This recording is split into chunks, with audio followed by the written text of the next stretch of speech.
जानकारी दी गई है कि भारत के पास कितने बड़े सबूत हैं, क्या क्या जानकारी भारत के पास है पाकिस्तान के खिलाफ इस हमले को लेकर? देखिए, लगातार भारत ने उन तमाम चीजों को जो है सहेजना यहां पर शुरू कर दिया है। एनआईए की टीम लगातार जो है वो जांच कर रही है और सबसे बड़ी बात यह है कि जो राजनयिक बुलाए गए हैं अलग अलग देशों के, उन्हें यह मैसेज डिलीवर किया जा रहा है, क्योंकि रूस के जो है राजनयिक है उनकी तरफ से कहा गया है कि भारत कुछ बड़ा करने का यहां पर प्लान कर रहा है, लेकिन वो बड़ा क्या होगा, किस तरीके की पूरी कार्रवाई होगी। खुद प्रधानमंत्री नरेंद्र मोदी जब आज बिहार पहुंचे तो उन्होंने क्या कुछ कहा, उन्होंने कहा कि मिट्टी में मिलाने की तैयारी हो रही है। वो मिट्टी में मिलाने की आखिर किस तरीके की स्ट्रैटेजी होगी, भारत क्या सीधे तौर पर अब पाकिस्तान में अंदर घुसकर जो है वो वार करने की तैयारी कर रहा है, क्योंकि लगातार जो बैठकें हो रही हैं, क्योंकि खलबली आप देख रहे हैं कि लगातार पाकिस्तान तक मची हुई है। नेशनल सिक्योरिटी की जो मीटिंग है पाकिस्तान के अंदर हुई है, शिमला समझौते को रद्द करने की बात पाकिस्तान की तरफ से की जा रही है और सीधे तौर पर जो गीदड़ भभकी दी गई थी कि ये वॉर जैसा होगा, तो उस वॉर सिचुएशन में भारत ने तैयारियां पूरी तरीके से यहां पर कर ली है। और सबसे बड़ा सवाल यह है कि जो एक्शन अब भारत यहां पर करेगा तो वो किस तरीके का पलटवार यहां पर होगा, क्योंकि जो राजनयिक बुलाए गए हैं, जापान के हो, ब्रिटेन के हो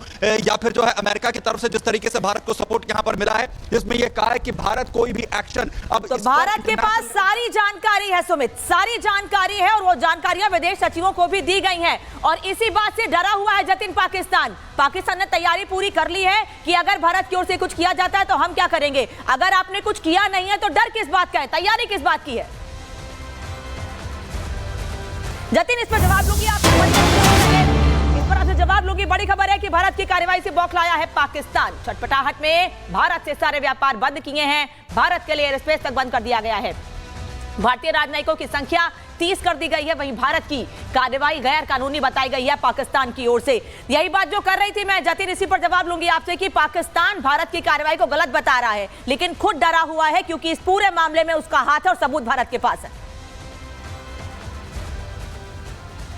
बिल्कुल, देखिए, कभी भी कोई घटना होती है तो खुद के ऊपर ब्लेम कोई नहीं लेता, हर कोई अपने आप को पाक साफ ही बताता है, लेकिन सबूत बहुत महत्वपूर्ण है। एनआईए की टीम जो कि मौके पर मौजूद है, एक लंबी फहरिस्त है, उस फहरिस्त को अगर आप अपने दर्शकों को बताएंगे तो वो भी समझ पाएंगे कि मल्टीपल राउंड फायरिंग जो की गई, 50 राउंड फायरिंग की गई, खाली जो खोल है, बुलेट के जो कारतूस होते हैं वो स्पॉट पर मिले, वो स्पॉट पे जो खाली खोल मिले वो एनआईए ने सीज किया और उससे ये पता लगा है, जो सोर्सेज हमें बता रहे हैं कि वो खाली खोल पाकिस्तान ऑक्यूपाइड कश्मीर में बहुत फ्लुएंटली जिस कंट्री मेड के वो वेपन से उससे फायर किए गए थे। तो ये रिपोर्ट तमाम राजदूतों को बताई गई। ये भी जानकारी दी गई कि जिन 3 लोगों का जिक्र सबसे पहले आ रहा है, क्योंकि राजदूतों की मीटिंग करने से पहले तमाम एडमिनिस्ट्रेशन ने कुछ स्केचेस जारी किए, बाकायदा उनके नाम, उनकी प्रोफाइल के साथ स्केचेस जारी किए, उनके इन्वॉल्वमेंट को लेकर जानकारी दी गई। साथ ही अभी तक जितने लोगों के स्टेटमेंट लिए गए उन सभी स्टेटमेंट को काउंटर करते हुए, उन स्केच के साथ मैच करते हुए जानकारी जो तमाम जो राजदूत है G20 के, उनके साथ साझा की गई है। तो भारत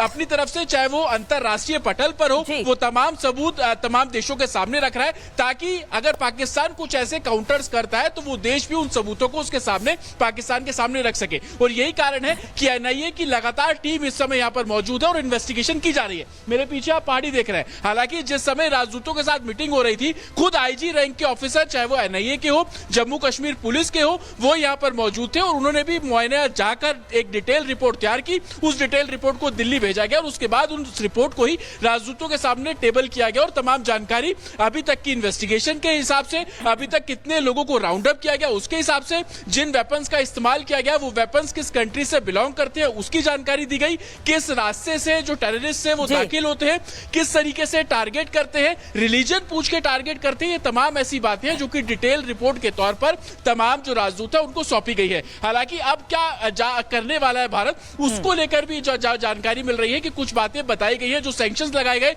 उसके पीछे भारत की क्या मंशा थी उसके बारे में भी जानकारी जो है वो उन राजदूतों को दी गई। लेकिन सबसे बड़ी बात कि वो टेररिस्ट की गिरफ्तारी कब होगी, और यही कारण है कि लगातार सर्च ऑपरेशन इन घने जंगलों में चल रहा है। आप देखिए कि शाम का समय है, अंधेरा हल्का हल्का होने लगा है, लेकिन कैस्पर का इस्तेमाल किया जा रहा है, बख्तरबंद गाड़ियों का इस्तेमाल किया जा रहा है, सीआरपीएफ की तमाम 10 बटालियन जो है वो यहां पर तैनात की गई है, 10 अलग अलग यूनिट तैयार कर दी गई है जो कि इस घने जंगल के अंदर सर्च ऑपरेशन चला रही है। सीआरपीएफ के अलावा जम्मू कश्मीर पुलिस की काउंटर इंटेलिजेंस यूनिट, ये सभी एक साथ एक टीम में मिलकर 10 अलग अलग जोन्स में डिवाइड किए गए हैं और इन्हीं घने जंगलों में सर्च ऑपरेशन लगातार किया जा रहा है। एक बात तो साफ है, बहुत जल्दी उन 6 आतंकियों की जानकारी मिल जाएगी जो भागते छिपते फिर रहे हैं और जिन्होंने 26 लोगों को मारा है। अनामिका का रुख कर लेते हैं। अनामिका, लाल चौक से लगातार श्रीनगर से जुड़ी हुई है।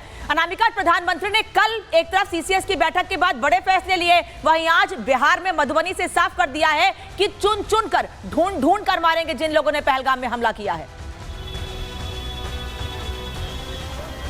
और पीएम मोदी के संबोधन से साफ हो गया था कि एजेंडे में, रणनीति में क्या कुछ है और इस बार आसानी से बख्शा नहीं जाएगा। ये बार बार नहीं हो पाएगा कि आप पीठ में खंजर भोंकेंगे और आपको पानी पिलाया जाएगा। इस वक्त जहां पर मैं मौजूद हूं, मेरे ठीक पीछे देखिए आप, लाल चौक पे तिरंगा दिखा दूं मैं एक बार आपको, शान से लहरा रहा है। और ये वही लाल चौक है जो जम्मू कश्मीर की परिचय भी है, पहचान भी है, और जो भी इस झंडे के इर्द गिर्द भी कतरा भर भी मुश्किल पैदा करेगा, कतरा भर भी दिक्कत पैदा करेगा, उसको क्या कुछ कर दिया जाएगा। आज पीएम मोदी ने अपने संबोधन में साफ साफ बताया था कि ये कल्पना से भी परे होगा।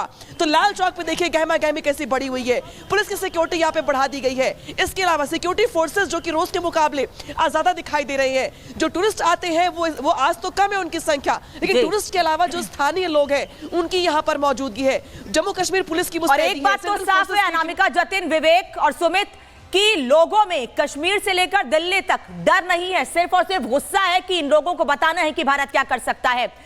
बहुत बहुत धन्यवाद आप लोगों का। आगे भी आप लोगों से अपडेट लेंगे, आप बने रहिए हमारे साथ। लेकिन बता दें आपको कि इससे जुड़ी एक रिपोर्ट आपको दिखा देते हैं कि आज प्रधानमंत्री मोदी ने बिहार की मधुबनी से क्या कहा है और कैसे बड़ा जवाब दिया है पाकिस्तान को कि आने वाले समय में भारत क्या कर सकता है।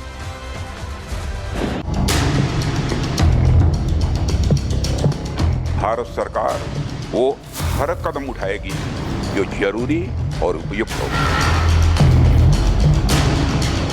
ऐसी हरकतों का जिम्मेदार आने वाले कुछ ही समय में जोरदार तरीके से नजर आएगा। पहलगाम आतंकी हमले के बाद गृह मंत्री का ग्राउंड जीरो पर पहुंचना, रक्षा मंत्री राजनाथ सिंह का कड़ा संदेश देना, सीसीएस की बैठक के बाद बड़े फैसले लेना पाकिस्तान को डरा रहा है। लेकिन पाकिस्तान का सबसे बड़ा डर था पीएम मोदी का 48 घंटे तक खामोश रहना। आज बिहार की धरती पर पीएम मोदी की खामोशी टूटी तो पाकिस्तान में हाहाकार मच गया। आतंकी खेती करने वाला आईएसआई खौफ से भर गया। शहबाज शरीफ को समझ नहीं आ रहा कि वो मोदी से बचने के लिए भीख का कटोरा किसके आगे फैलाएं। जिस पाक सेना को बलोच लड़ा के घुटनों पर ला देते हैं, अपनी उस खोखली आर्मी को देख आसिम मुनीर भी सख्ते में है, क्योंकि पीएम मोदी का क्रोध प्रतिशोध वाला है। देश के दुश्मनों ने भारत की आत्मा पर हमला करने का दुस्साहस किया है। मैं बहुत स्पष्ट शब्दों में कहना चाहता हूं, जिन्होंने ये हमला किया है, उन आतंकियों को और इस हमले की साजिश रचने वालों को उनकी कल्पना से भी बड़ी सजा मिलेगी।